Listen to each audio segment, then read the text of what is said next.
American psychopath President Donald Trump continues to look weaker than ever and also looks like he has major cognitive issues. Donald Trump imposed a deadline on Hamas on Saturday to return all of the hostages back to Israel by noon, or else Donald Trump said he would unleash hell. Hamas ignored Donald Trump's deadline. Hamas and Israel stuck with the original ceasefire deal negotiated by former President Biden. Donald Trump did nothing about it. Hamas returned 3 hostages, which was part of the original plan. And once again, Donald Trump's threats were demonstrated to be empty. But Donald Trump had to get his fix of being an authoritarian. So he went on his social media platform and he posted, "He who saves his country does not violate any law." This is often attributed to Napoleon and dictators throughout history making statements like this. Also, a number of individuals who have been involved in some horrific conduct in mass shootings have used language like that, but Donald Trump's using that language. And then he has the White House official account post this photo of him, which looks like his mugshot. By the way, Trump has posted the photo of his mugshot right by the Oval Office in the White House. It shows you what a psychopath criminal he is. And the official White House account posted this: "He who saves his country does not violate any law." And so as Donald Trump looked utterly pathetic over the weekend, Donald Trump had Fox, state regime media, which is even more embarrassing than state regime media for North Korea. Well, Fox then goes and says that, oh, Donald Trump and Elon Musk, both incredibly handsome and powerful men. Here, watch this segment right here. It's just so humiliating. Play the clip. Why does the media have such a hard time believing that 2 powerful, successful, handsome men could work together with one objective? It's happened before, and America accepted it. Remember, for example, Lethal Weapon? 4 separate times. Mel Gibson, Danny Glover. Watch. And then Fox talks about how Donald Trump and Elon understand who's in charge. So why is the media, who Donald Trump sometimes playfully calls the enemy of the people, having such a hard time understanding that both President Trump and Elon Musk understand who is in charge? And then you have Ted Cruz talk about how, I gotta say, he goes, Elon's playing a critical role. He's doing it the Silicon Valley way. You move fast and you break things. You gotta break things. And listen, Brian, I gotta say, the entire effort, Elon is playing a critical role. It really is embodying the old Silicon Valley mantra of move fast and break things. They're doing a lot of things. And everything they do, they're getting sued. Break things? You mean like break Social Security, break Medicaid, break programs that people rely on to live? Take a look at the front page from the Christian Science Monitor. Farmers cast their votes for Trump. Now Musk's cuts are hitting them. It should say Trump's cuts are hitting them. The Christian Science Monitor writes, America's farmers helped put Trump in the White House. These same communities are reacting with a sense of dismay as Trump dismantles federal agencies and freezes Biden-era financing programs. Ted Cruz, also serving as a surrogate for Donald Trump, went on Fox, which you saw before, but then he talked about how he wants to acquire Greenland. And then Ted Cruz said that he told the ambassador from Denmark, everything is for sale. You should know everything's for sale. Well, probably Ted Cruz is for sale. That's for sure. You know, we are. And I sat down. I met with the Danish ambassador this past week. I met with the Greenlandic ambassador. And I got to say, the Danish ambassador, they were upset and they were offended. And they said, Greenland is not for sale. And I laughed and I said, you know what? Everything's for sale. And I said, listen, Denmark, you are a friend. You are an ally, an important friend and ally. You'll continue to be an important friend and ally. But friends and allies can have conversations about things that are mutual benefits. What I told Denmark is I said, ever since the presidents began talking about this, the Greenland independence movement has been growing in momentum. And if Greenland declares itself independent of you, Denmark gets nothing. Denmark would be a lot better having a major financial investment from America. For Greenland, there are roughly 50,000 Greenlanders living there right now. They're not living in wealth and abundance. If Greenland became an American territory, they would become American citizens. That is an incredibly valuable inducement. Let's take a look at what some of these Republican senators are saying. Republican Senator Bill Cassidy says, I am all for efficiency and ultimately downsizing the federal government, but firing large numbers of new FBI agents is not the way to achieve this. Louisiana specifically benefits from newly hired FBI agents. We need to add to our law enforcement, not take away.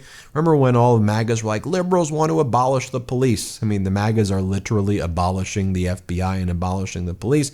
Republican Senator Lisa Murkowski writes, dozens of Alaskans, potentially over 100 in total, are being fired as part of Trump administration's reduction in force order for the federal government. Many of these abrupt terminations will do more harm than good, stunting opportunities in Alaska and leaving holes in our communities. We can't realize our potential for responsible energy and mineral development if we can't permit projects. We will be less prepared to manage summer wildfires if we can't support those on the front lines. Our tourism economy will be damaged if we don't maintain our world-class national parks and forests. But come on, Senator Murkowski, you know that Donald Trump doesn't care about any of that at all. Also, one of the things that we were learning about too is, you know how Donald Trump was talking about, California, you got to rake the forest better. That's what causes all your forest fires. You're not doing enough raking.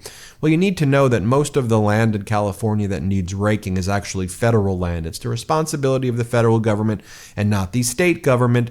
And of course, the same way Donald Trump lied and said that the Biden administration was not providing FEMA aid to North Carolina and the states in the East Coast affected by Hurricane Helene and other major storms, Donald Trump gutted FEMA and denied the request, for example, by Georgia's Governor Brian Kemp for emergency debris removal from FEMA and other requests with FEMA. Donald Trump wants to eliminate and gut FEMA.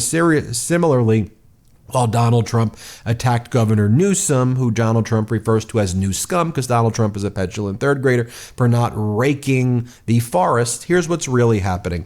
Trump's spending freeze halts California wildfire work. We can't even buy the rakes. This is from the San Francisco Chronicle, and it talks about how a key federal agency overseeing 15 million acres of public lands in California has halted some critical fire prevention work because of the massive freeze in government funding directed by Donald Trump. The Bureau of Land Management confirmed it had stopped all plans to clear hazardous overgrowth on public lands across the country if the projects were to be paid through the bipartisan infrastructure law. The law was slated to fund $113 million worth of fuel reduction work on 770,000 acres nationwide this year, a Bureau spokesperson said, quote, we can't even buy the rakes if we wanted to rake the forest, said Stephen Gutierrez with the National Federation of Federal Employees, the union representing federal workers. Gutierrez, a former U.S. Forest Service firefighter, said the cuts involved key support roles for firefighting, if not permanent staff firefighting positions. Quote, the workforce is deeply concerned the government doesn't have their back, he said. Then it goes on to say that they can't even rake the forests at all, which would make California more susceptible to wildfires. It should also be noted that Donald Trump's Secretary of State Marco Rubio is kissing the ring, according to Russian state-owned media outlet RIV Novosti.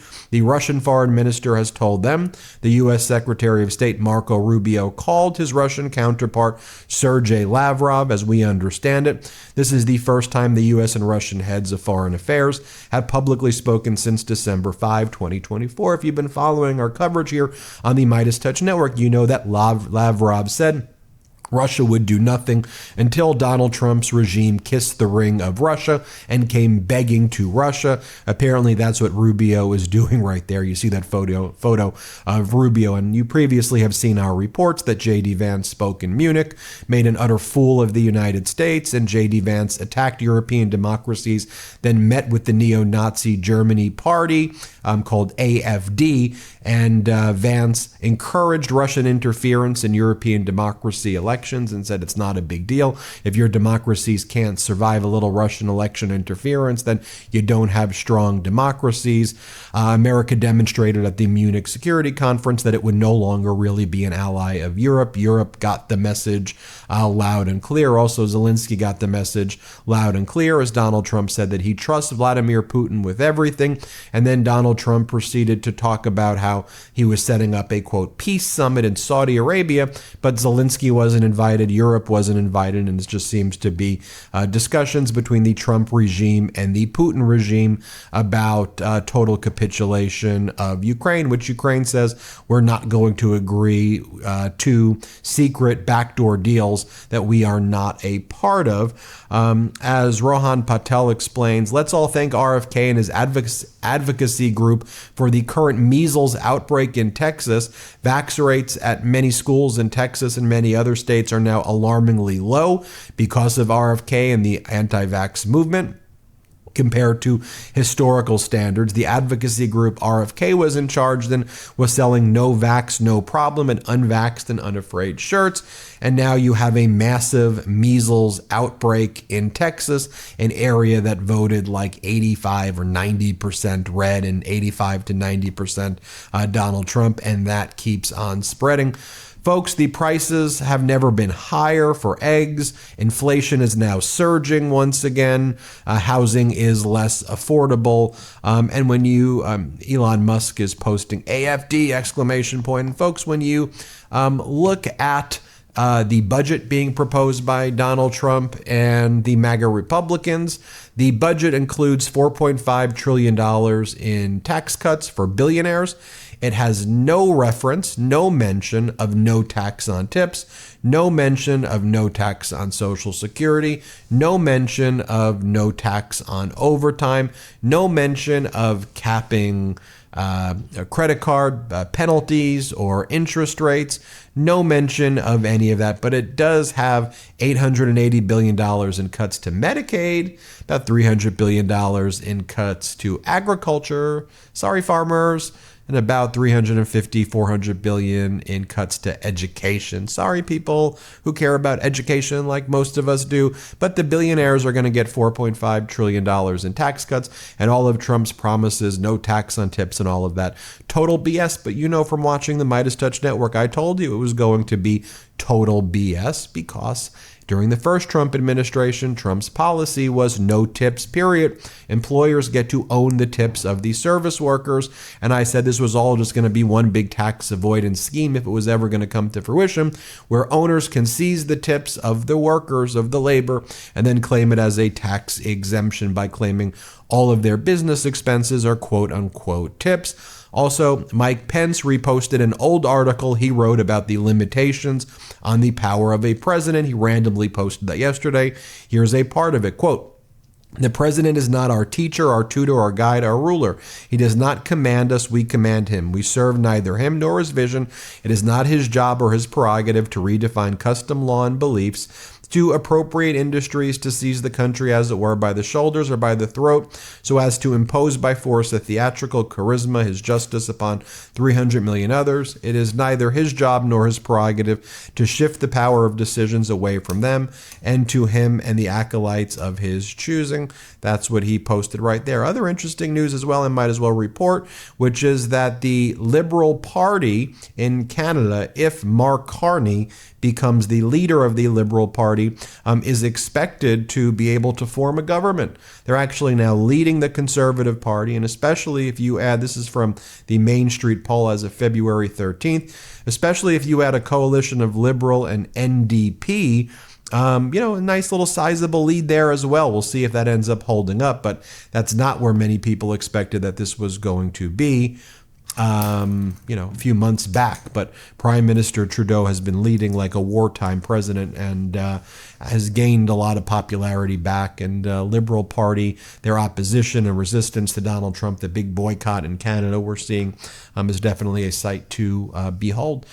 Everybody, thanks for watching. We've got a lot of videos lined up for you throughout the day. Make sure you keep checking back on our YouTube channel. We're headed to 5 million subscribers. We already hit 4 thanks to you.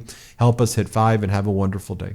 Can't get enough Meidas? Check out the Meidas Plus Substack for ad-free articles, reports, podcasts, daily recaps from Ron Filipkowski, and more. Sign up for free now at MeidasPlus.com.